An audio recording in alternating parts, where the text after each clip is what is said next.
BD news. Asia के कई देशों में कोरोना ने फिर से दी अपनी दस्तक। देशवासी ठीक से अभी तक कोरोना के डर को भूल ही नहीं थे कि एक बार फिर से कोरोना ने डराना शुरू कर दिया। एशिया के कई देशों में कोरोना ने फिर से अपनी दस्तक दे दी है, जिससे पूरे एशिया में एक बार फिर से खलबली मच गई।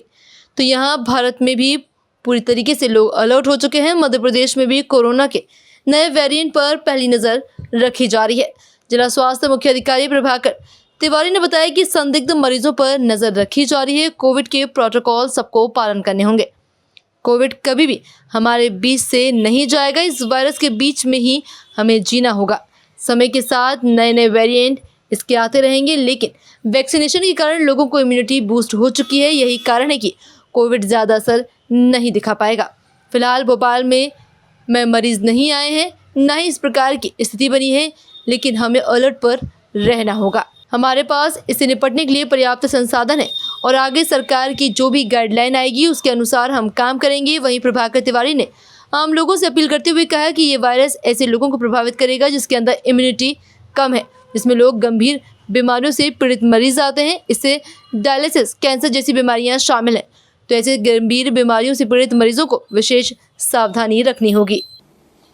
जैसा कि आप सभी जानते हैं कि पिछले लगभग 5 सालों से कोविड लगातार हम लोगों के बीच में मौजूद है और दूसरे वायरल डिजीज़ेज़ की तरह, जैसे वायरल डिजीज़ेज़ में जेनेटिक शिफ्ट और ड्रिफ्ट होते हैं, तो उसके कारण से इसके भी नए वेरिएंट बीच बीच में देखने को मिलते रहते हैं। उनमें से कुछ जो है बेनाइन रहते हैं और कुछ में इन्फेक्टिविटी बहुत अधिक रहती है, जिससे बड़ी संख्या में लोग उससे अफेक्टेड होते हैं। पहले हमने 2-3 वेव्स में देखा था कि काफ़ी बड़ी संख्या में लोग अफेक्टेड हुए थे।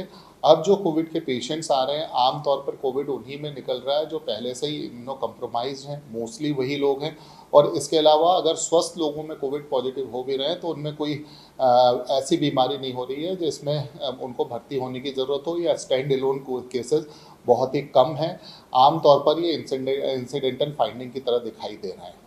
हम लोग कोविड की पिछली वेव्स के बाद ही से इसका किसी भी तरह की वेव का सामना करने के लिए पूरी तरह से तैयार हैं।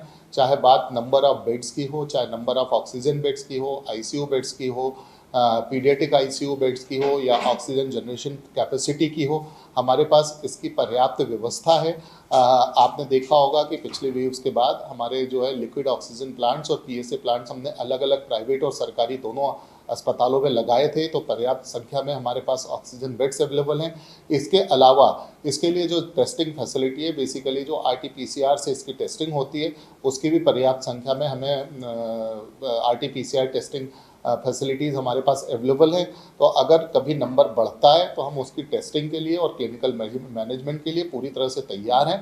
और जैसे भी सरकार की लगातार गाइडलाइंस आती रहेंगी, उस हिसाब से हम अपने आप को मॉडिफाई करके तैयारी करते रहेंगे। इसके साथ ही साथ मैं आप लोगों के चैनल के माध्यम से आम जनता से भी यह अनुरोध करना चाहूँगा कि जैसे पिछली बार हमने देखा था, कोविड अधिकतर ऐसे लोगों को अफेक्ट करता है जिनकी इम्यूनिटी पहले से ही कम है, यानी इम्यूनो कम्प्रोमाइज्ड हैं। जैसे हमारे क्रॉनिक रीनल फेल्योर के पेशेंट्स होते हैं जो डायलिसिस पे होते हैं, या जिनका पोस्ट ट्रांसप्लांट पेशेंट रहते हैं, जिनको हम इम्यूनोसप्रेसेंट देते हैं जिससे कि उनका जो ट्रांसप्लांट है वो रिजेक्ट ना हो। इसके अतिरिक्त इसी तरह के कैंसर पेशेंट्स रहते हैं जिनको हम कीमोथेरेपी देते हैं, जिसके कारण उनकी इम्यूनिटी सप्रेस्ड हो जाती है। इसके अलावा एक्सट्रीम ऑफ एजेस के पेशेंट होते हैं, यानी कि बहुत छोटे बच्चे या हमारे सीनियर सिटीजन्स।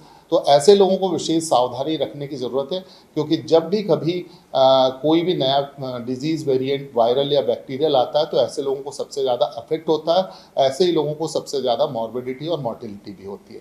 तो हम लोग विशेष तौर पर ऐसे उससे सावधान रहें। प्लस ऐसी जगहें जहाँ पर ये केसेस देखने को मिले, उन सिटीज़ में यात्रा करने से बचें।